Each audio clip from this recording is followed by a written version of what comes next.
نواز شریف کی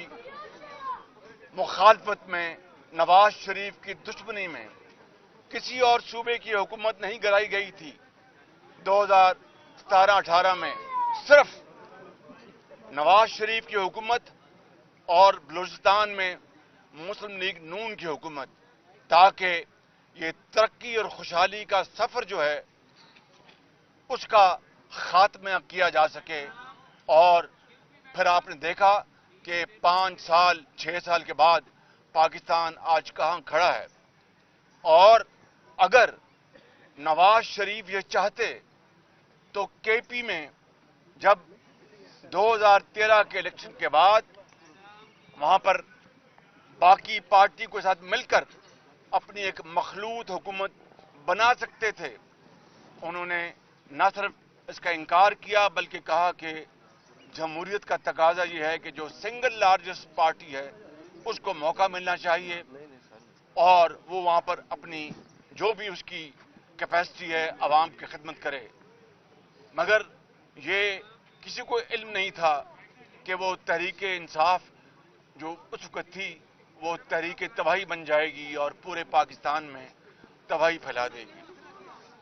لہذا 9 فروری کے جو اعلی کار ہیں ان کی سہولت کاری میں سمجھتا ہوں کہ ملک دشمنی ہے، اس میں کسی کو کوئی شک نہیں ہونا چاہیے۔ 9 مئی 2023 کی میں بات کر رہا ہوں کہ جب اس ملک کی خلاف سازش کی گئی، غداری کی گئی اور فوج میں تختہ الٹنے کی ایک بھیانک کوشش کی گئی، جس کی پوری پاکستان میں اس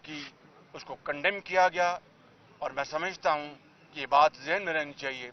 کہ غداری نہ ڈیموکریسی برداشت کرتی ہے، ڈکٹیٹرشپ تو برداشت کرتی نہیں جہاں دنیا میں ڈکٹیٹرشپ ہے۔ لہذا یہ وہ معاملات ہیں۔ آج اگر کرپشن، چاہے وہ خانہ کعبہ کی ماڈل کی گھڑی کا ان کو ذرا آنے دیں، گھڑی کا معاملہ ہو جس کی جعلی رسیدیں پیش کی گئیں، جعلی رسیدیں، جھوٹ بولا گیا ہو اور دن رات قوم کو گمراہ کیا گیا، آج وقت آ گیا ہے کہ ہم انشاءاللہ میاں نواز شریف کی قیادت میں میدان میں اتریں گے اور پاکستان کی جو یوتھ ہے، پاکستان کی جو نوجوان نسل ہے، بچے اور بچیاں، ان کو تعلیم کے زیور سے آراستہ پیراستہ کرنے کے لیے، ان کو ٹیکنیکل ایجوکیشن مہیا کرنے کے لیے، ان کو دوبارہ لیپ ٹاپ ان کے ہاتھوں میں تھمانے کے لیے اور ان کو عزت اور وقار کے ساتھ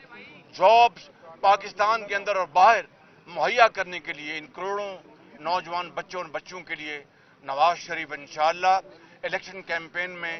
بھرپور اپنا پروگرام کا اعلان کریں گے اور اس کے ساتھ ساتھ معاشرے میں تمام دوسرے جڑے ہوئے طبقات کے لیے انشاءاللہ ہم اپنا منشور لے کے آئیں گے جو کہ دوبارہ اسی سفر کی نشاندہی کرے گا جس کا خاتمہ نواز شریف کے دور میں کیا گیا۔ بدقسمتی سے اس کا یہ 5-6 سال جو ضائع ہو گئے، تباہ ہو گئے اس ملک کے، وہ دوبارہ اس کا آغاز ہوگا۔ میاں صاحب یہ بتائیں کہ آپ سمجھتے ہیں کہ الیکشن جو ہے وہ بر وقت ہوں گے؟ جی، الیکشن بالکل بر وقت ہونے چاہیے، قانون کی بھی یہی منشا ہے اور میں سمجھتا ہوں کہ جمہوری تقاضوں کا بھی یہی منشا ہے کہ ہمیں الیکشن جو ہیں وہ وقت پر ہر صورت ہونی چاہیے انشاءاللہ۔ اچھا بتائیے گا کہ چہم گوئیاں دوبارہ ہیں کہ الیکشن وقت پر نہیں ہوں گے، بطور پارٹی کے صدر آپ اس کو کیسا دیکھتے ہیں اور کیا یہ تقاضا ہے کہ الیکشن بالکل بر وقت ہونے چاہیے اور مسلم نون کو اس سے کتنا فائدہ ہے، جیسے کہ لیول پلینگ فیلڈ کی بات کی جاتی ہے؟ دیکھیے، لیول پلینگ فیلڈ کی میں نے بات کر دی کہ آج میں اس عدالت میں حاضر ہوا ہوں